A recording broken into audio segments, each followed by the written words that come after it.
Hello YouTube, Sidekick here. Thanks for joining me for another installment of the Canada Goose, our cross-Canada video travelogue using Microsoft Flight Simulator. So if you already have watched episode 1, thanks for rejoining us. If you haven't seen the first leg, you might want to go back and re-watch that. I've been thinking a little bit about this project, so I wanted to share a little bit about how I think things are going to go here as we're kind of walking out to the aircraft. Like I said, I started this project because I love flying and because I also love Canada. So it's part travelogue and part flight sim blog, I guess. But I'm trying to appeal to a couple of different groups. People who enjoy flight sims, but also people who kind of want to take the trip across Canada with me, and I don't really want to bore either group. So I promise I won't spend a lot of time talking about airplanes, but you know, the whole point of this is to make an airplane trip across the country. So those of you who don't necessarily share my passion for all things flight will hopefully indulge me at least a little when I occasionally try to lure you to the dark side. And those of you who are hardcore flight simmers, hopefully you'll also indulge me when these videos are really more about the places we fly over and to, and less about the actual flying. There's lots of videos on my channel about flying if that's what you're looking for. Because I guess to some extent one of the things that I'm trying to celebrate in this series of videos is the amazing thing about Microsoft Flight Simulator, which is that it will let literally anyone, regardless of how much they know about flying, whether they have a low-end PC, an expert sim rig, or an Xbox, it will allow anyone to experience any part of the entire planet from the air. And that's a pretty amazing accomplishment, actually. So let's get on with experiencing Canada from the air. You'll probably recall that in Leg 1 we flew from St. John's International Airport to Conception Bay South, and we hauled ourselves out of the water here at the Foxtrap Jetty. Let's assume we walked into town, found a bite to eat, maybe at Doe Buy's Bakery, which is actually just around the corner. We're back at our ship, but rather than jump right into the flight, let's take a quick look at our ride. Well, I introduced her briefly last time in the last episode, but let's get to know her a little bit better here. As you can see, we board from the rear here. We're going to climb up the ladder, take a look inside. She's a Grumman Goose, technically the JRF6 version, which means that she was actually built for military use during the Second World War, probably the United States Navy. And that definitely shows on the inside. There's not really a whole lot of creature comforts. She's pretty basic, but she has been lovingly maintained and restored for 80 years or so since she was built. Now, you can assume that if we were going to take a ride in her, that she'd be pretty noisy, both inside and out. And there'd probably be a lot of vibration, and she'd probably smell of hot oil and maybe a bit of avgas. In short, on this trip, we'd really be getting back to our roots in terms of aviation as well as geography. Now, in actual fact, back here in this compartment, we wouldn't be carrying any passengers. We'd probably have it loaded up with our camping gear because, you know, with the Goose, we can basically land on any body of water, pull up to the shoreline, and if we have to, set up a tent on the shore. So, hopefully it won't come to that too much on this trip. Anyways, up here is actually where we're going to live. This is the cockpit. You can see that it, too, pretty basic. No glass cockpit, no LED screens, just good old-fashioned steam gauges and controls that are connected directly to the control surfaces on the wings and tail. So I'm going to get in the cockpit in the pilot's seat here on the left. You can get comfy over there on the right in the co-pilot seat. Now, I promise I'm not going to do this to you every leg of the mission, but today we're actually going to go through the startup procedure just so you can see that we actually do have to start up this airplane just like you would in real life. We're just checking the fuel system. This is called a wobble pump, and we're just going to give it a few pumps. And when we're done that, we'll be able to look back to the front and see that we actually have fuel pressure going to the engines, and then it'll be time to start them up. And see up here that we have fuel pressure. Okay, so we need to open the fuel, set fuel to rich, turn on our ignition switches, and Let's just see if we can get the right engine started. So for those of you who are keeping track at home, these are 9-cylinder Junior Wasp radial engines, which powered an awful lot of airplanes like the Goose back in the 1930s and 40s. They really are an iconic power plant. Okay, we need to prime it a little bit more. See if we can get it to go. They're also notoriously a little bit finicky trying to get them to start. Come on, baby. There we go. Now that is the sound we like to hear. And we'll have to do the same thing over on the left.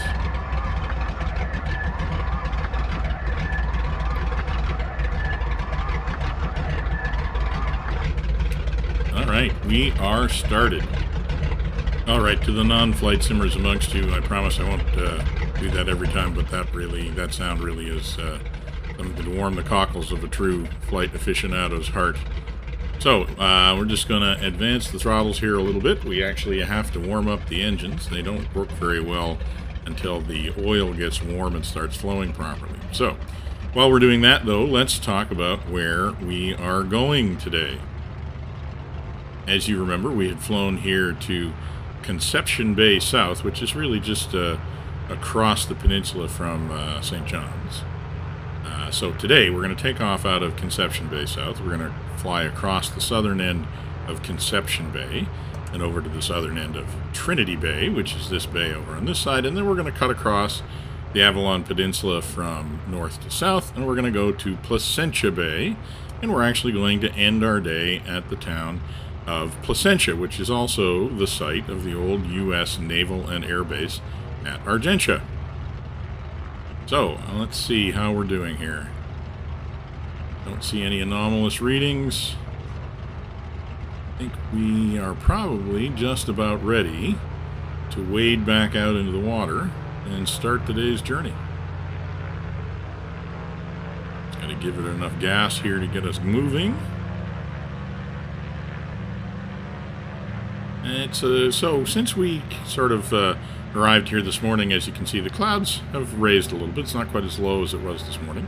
Winds come up a little bit, though. You can see that we actually do have a fair bit of wave action out there. Hopefully that's not going to be an issue. Now, once we wade out into the water, we're going to actually pull up the landing gear because we don't need wheels. And in the Goose, the way you check if the landing gears come up, you have to look in this little window. Believe it or not, and they have. We want to turn mostly into the wind. At least more into the wind than we were. We'll just come around here to the left a little bit till we're pointed a little bit more in the wind. Don't want to get in the way of that point there on the left. And I think it's just time to open her up. We'll wait till she comes up on the step there. Feel her rise up there like that. Now we'll keep the nose forward until we have enough speed to get off the water. Which is right around here.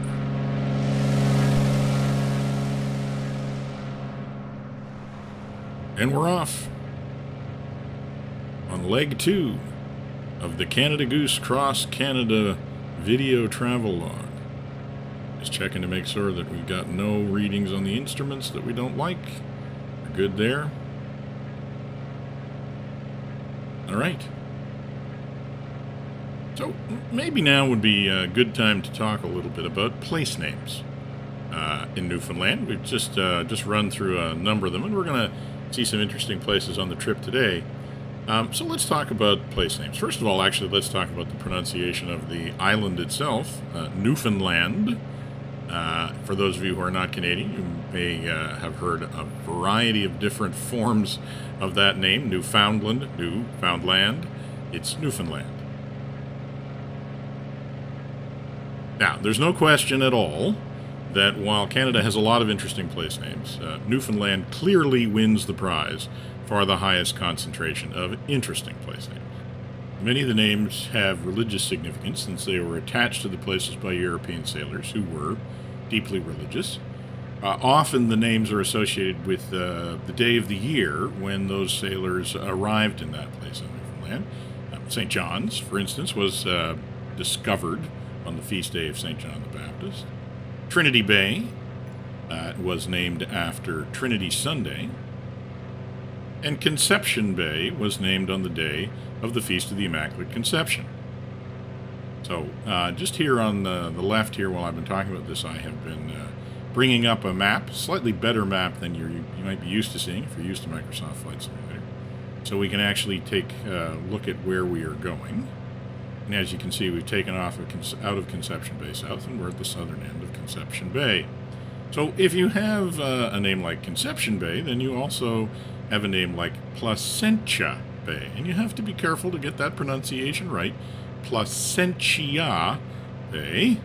And it, again, is it's not named for something of religious significance, but the name is not actually English in origin. It was probably named by Basque sailors back in the 1500s, and it had to do with the fact that, in contrast to the Atlantic, the protected waters of the bay were in fact quite smooth, or Placentia in the Basque language, and that's how Placentia Bay got its name when that name was eventually anglicized. And we'll be hopping over to Placentia Bay here in a little while.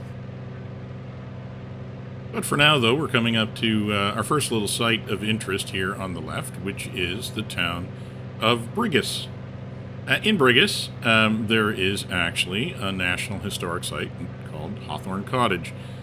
Hawthorne Cottage is the original homestead of one of Canada's greatest Arctic explorers, named Captain Bob Bartlett.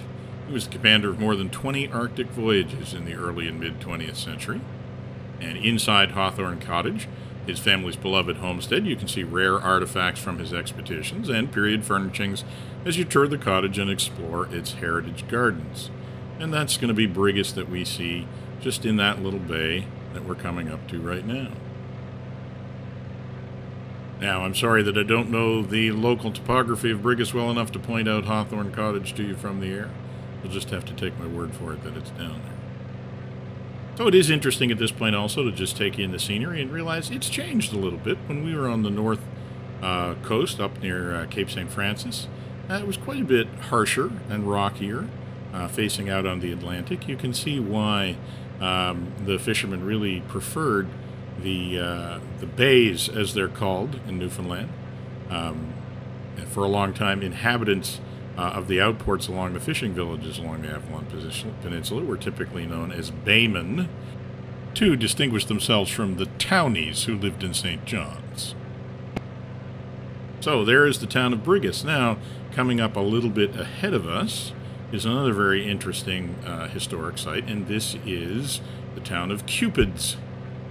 Cupids is actually the site of the original English homestead in Newfoundland. It was settled by John Guy and 39 settlers in 1610, and there's a museum in Cupids called the Cupids Legacy Center, and it celebrates that founding settlement.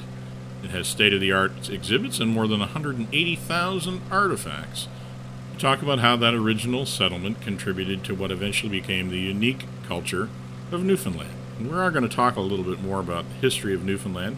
If we don't get a chance to today, maybe we'll talk a little bit more tomorrow about how Newfoundland's unique place in history, because of course Newfoundland didn't actually become part of Canada until 1949. So while everyone of my generation and younger is used to thinking of Newfoundland as part of Canada, that was not true even as recently as the Second World War, and that's something we really should talk about.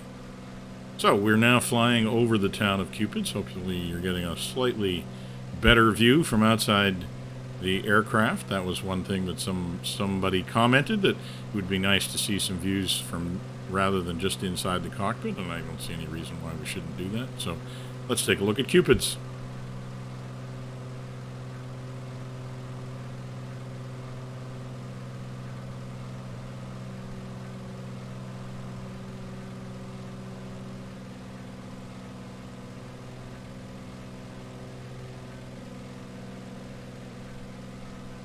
Now, I should also point out that if you were, by any chance, to visit Newfoundland and drop in on Cupids, there is actually, in the summertime, a professional classic theater that operates in Cupids, known as the Perchance Theater. It's an open-air theater. It's modeled on the Elizabethan playhouses from Shakespeare's day. It was actually listed as one of the top 6 most unique ways to experience Shakespeare in Canada. So it's home to the province's top classical artists.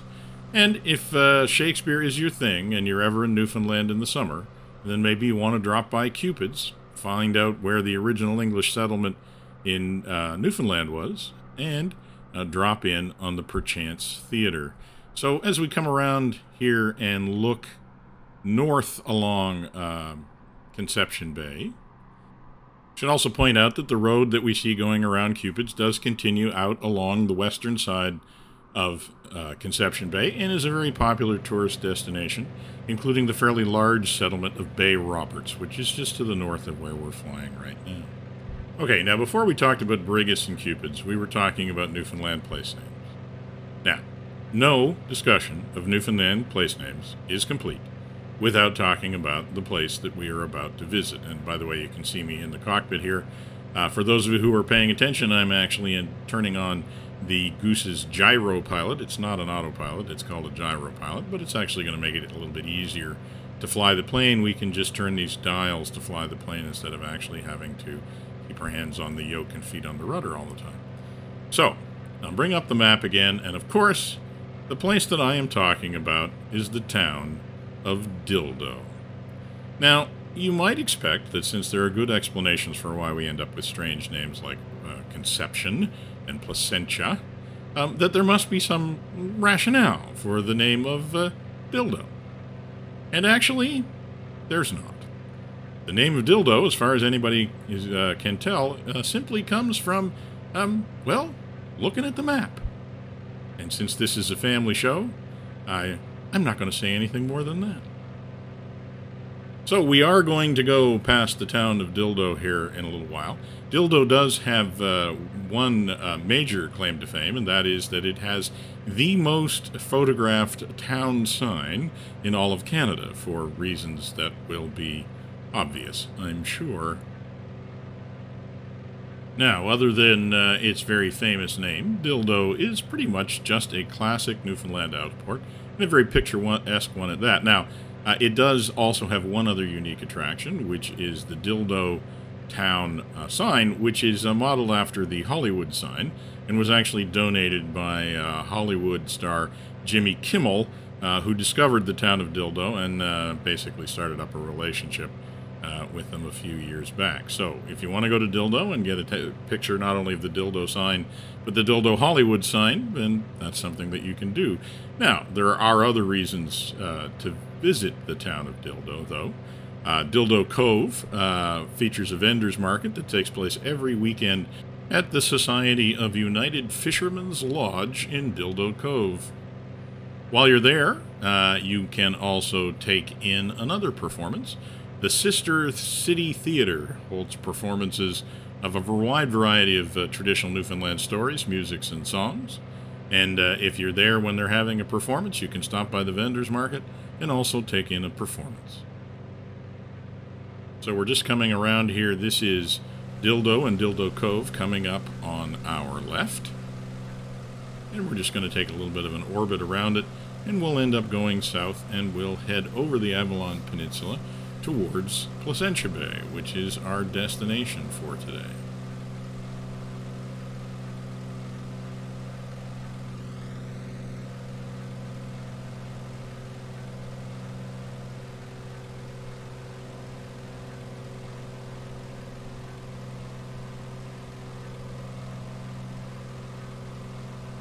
And I will point out that while we're not going to spend a lot of time here on Trinity Bay, which is where we are now, we're sort of orbiting around so we can look north along the shore of Trinity Bay.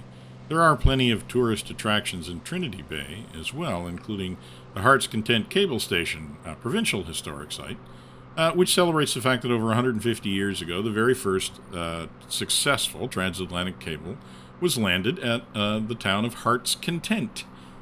Speaking of interesting place names. This reduced the time to communicate across the Atlantic from weeks to minutes, and the technology revolution had begun to change the way we communicate.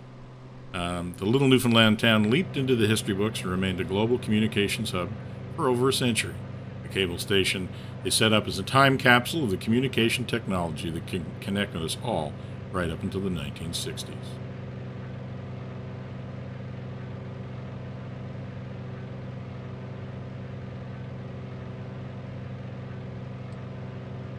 All right, we've turned our nose south here, and you can see in the distance, you can actually see the waters over on the other side of the Avalon Peninsula, and that is, in fact, Placentia Bay. We're gaining a little bit of altitude here as we cross over the island, and then we're going to descend into Placentia Bay on the other side.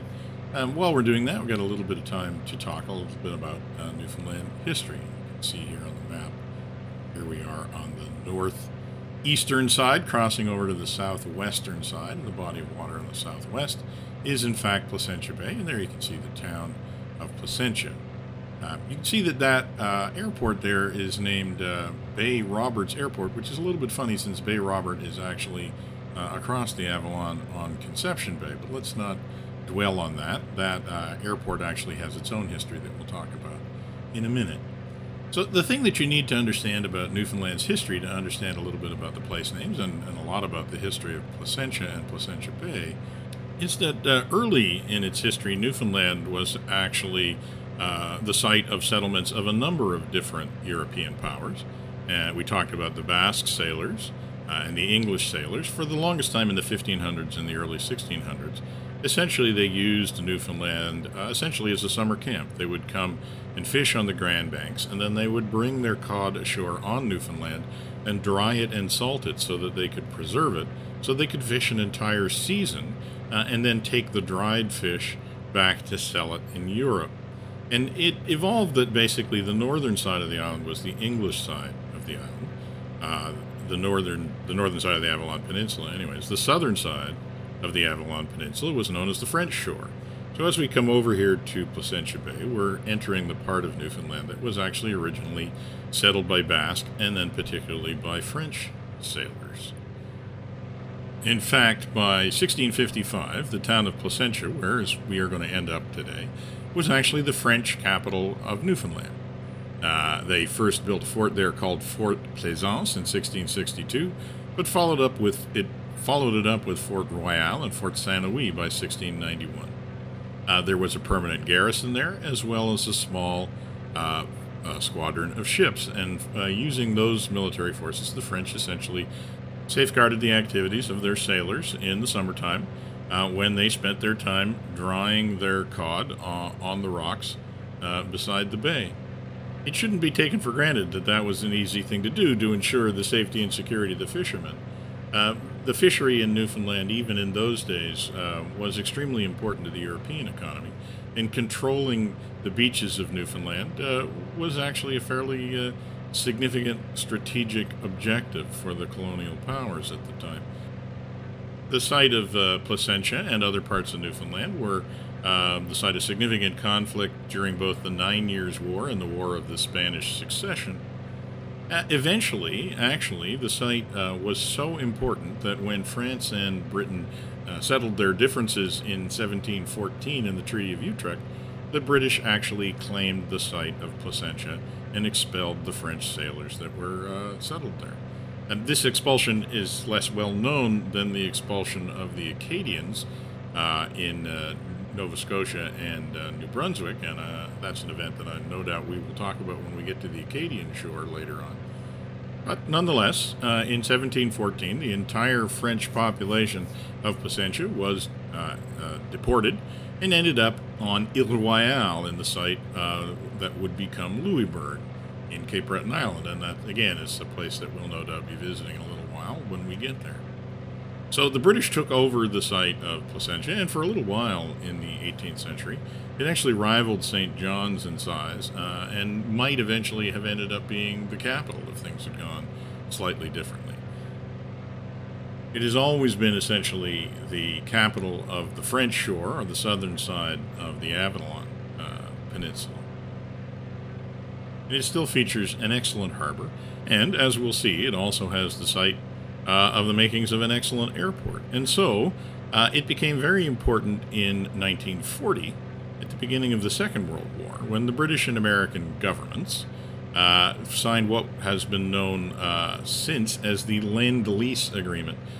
So remember, at the time, in the summer of 1940, France had been invaded and conquered by Nazi Germany, and Britain was basically alone in Europe facing the Nazi threat. A lot of Americans, including President Franklin Roosevelt, were quite sympathetic to the British cause, but there was no way that they were prepared at that point to become a belligerent, to become actively involved in the war. And so one of the ways that Roosevelt found to help the British was something called the Lend-Lease Agreement. And this was an agreement whereby 50 old World War I American destroyers were lent to the British, who were desperate for more convoy escorts at the time. And in return, the British leased British naval bases around North America to the Americans. And one of the military bases that was leased to the Americans was the one at Argentia, which is close to Placentia. The name Argentia, as you may have guessed, came from the fact that there was a silver mine on the little island off the coast of Argentia. At any rate, it became a base that was leased to the Americans, and at one point it actually became the largest American base outside of the United States, being known at one point as the Gibraltar of the Atlantic. It was a major site of a major naval base for ships that were involved in protecting North Atlantic convoys, and also aircraft that performed the same function. After the war, the Americans continued the lease on the base at Argentia, and even up until the 1960s, there were well over 8,000 U.S. personnel stationed there. It was basically filling the same role as it had during the Second World War, as an anti-submarine patrolling station, and also the site of some very sophisticated underwater listening equipment with which the United States tracked Soviet submarines. The other major claim to fame of Argentia was that it was actually the site of the very first conference between Franklin Roosevelt and Winston Churchill, because on the 7th of August, 1941, the heavy cruiser USS Augusta, carrying the U.S. president, arrived in the bay and was joined by the British battleship HMS Prince of Wales, which was carrying Winston Churchill. While in the Argentia anchorage from the 9th to the 12th of August in 1941, the chiefs of staff of Britain and the U.S. met to discuss their strategies and logistics once the U.S. joined the war, which it still hadn't done at that point, but it was looking increasingly likely that it would. Famously, that meeting was to result in what has since become known as the Atlantic Charter, which in some ways actually is the founding document of the modern United Nations. In the Atlantic Charter, Britain and the United States set out essentially what their war aims were, what they hoped to see at the end of the Second World War. And these included the fact that people should have the right to self-determination, that there should be global economic cooperation in the advancement of social welfare, that countries should enjoy freedom of the seas, and that we should work towards a world, quote-unquote, free of want and fear. By the 1st of January 1942, when the Allied powers met for the first time in formal conference, at which they named themselves the United Nations, the Atlantic Charter was basically accepted as the founding document. So, as we fly over this little remote part of Newfoundland, and let's face it, it's not really on the beaten path, but it has had a reasonably outsized impact effectively on our modern world. So, as you can see, we're coming up now to the site of the Argentia Air Force Base and Naval Base. There's not a whole lot left of it now. The Americans left the base in the mid-1970s, turned it over to the Canadian forces, who used it for a while, but it basically has no active military presence there now, beyond having some air cadets that learn how to fly gliders in the summertime off of the runways at Argentia. And I can tell you, having been an air cadet who learned to fly gliders on the prairies in Rivers, Manitoba, flying with that much water around in a glider certainly would have made me pay a lot more attention to some of my lessons, I think. But as you can see, it is well supplied with very long and wide runways. They're not actually active. It's not an active airport. It's only used by the air cadets in the summertime for their glider program. But we're actually going to land at the airport.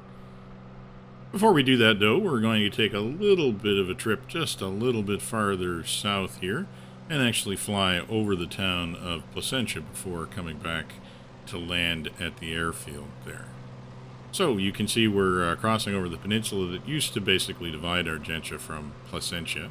Now there's really only one community. Placentia incorporates what used to be the Argentia area and naval base. I will point out that Argentia still is a terminus of the ferry service between Cape Breton and Newfoundland in the summertime. So it's still a very active community and still very much the capital of the French shore.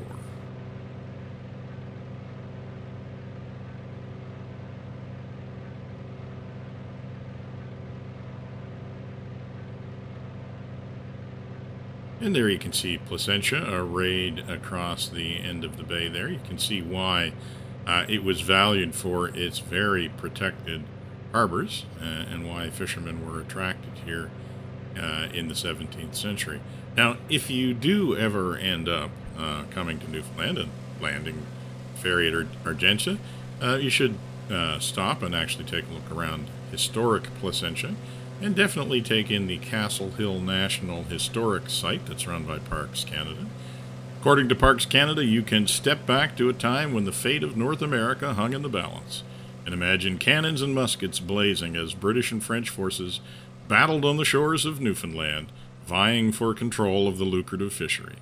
Enter Castle Hill National Historic Site, a stone fort, standing sentinel over a picturesque seaside town, and explore a chapter of history that determined the fate of a continent.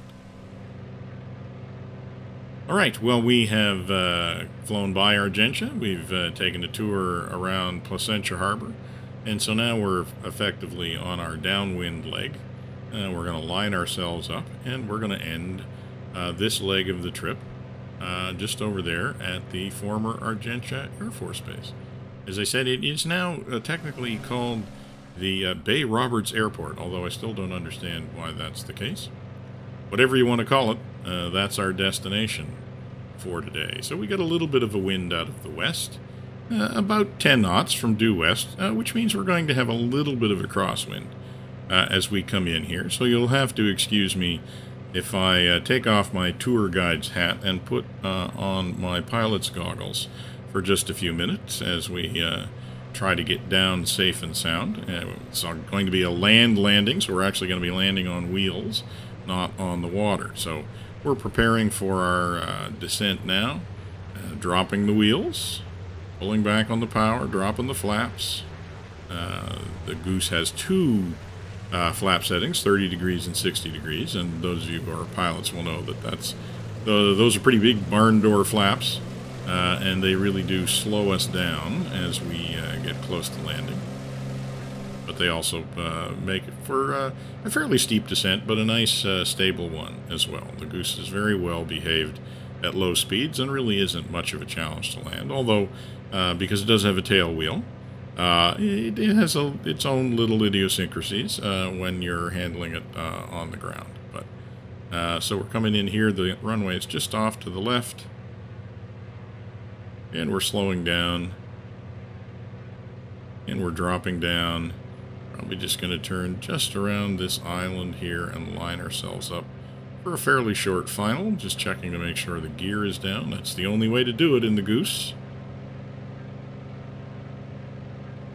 And we'll keep coming around here. It's looking pretty good.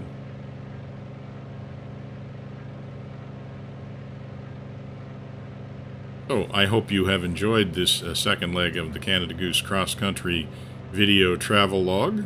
Tried to find some interesting things to talk about on our trip from Conception Bay South to historic Argentia. The next leg of the trip will certainly take us to the other side of Placentia Bay, may even take us into international waters. We may end up in St. Pierre and Miquelon on the next trip, but haven't exactly decided where we're going to end up.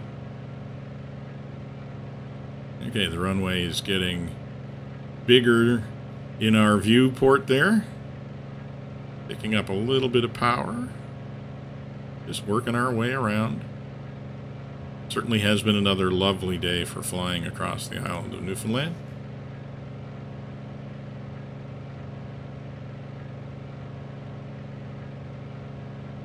Just finishing our little, the pilots would call a dogleg base here.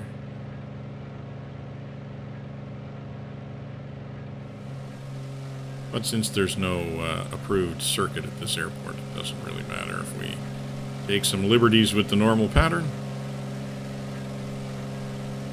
Approach is looking good.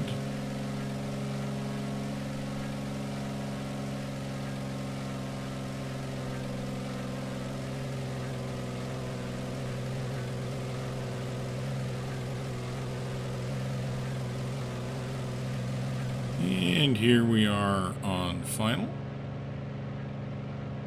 Getting down to the last few hundred feet. Getting ourselves lined up here on the runway. And we do have a little bit of crosswind coming from the right, pushing us to the left. So we're going to have to drop our right wing a little bit and see if we can move over to the right. Get more towards the middle of the runway. Pretty good though.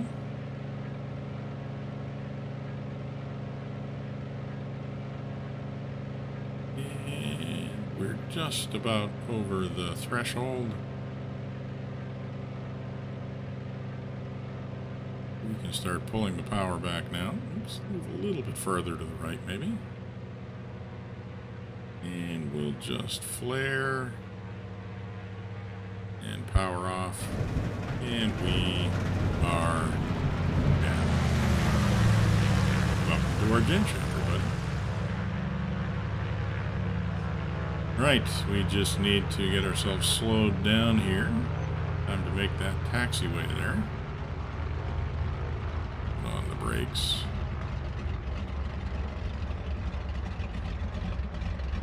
Get ourselves slowed down, and then we're to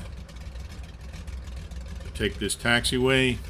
We'll find a place to park for the afternoon. Go take a look at Placentia. And maybe see if we can find a bite to eat. Maybe we'll find a place to stay. We'll call it here. Call it a day here for today, and we'll pick up leg number 3 tomorrow here at Argentia. Thanks for joining me today on leg number 2 of the Canada Goose cross-country video log. If you have any suggestions, please feel free to leave them in the comments. As always, like and subscribe to the channel if you want to see more of this kind of content. And for now, this is going to be Sidekick, signing off.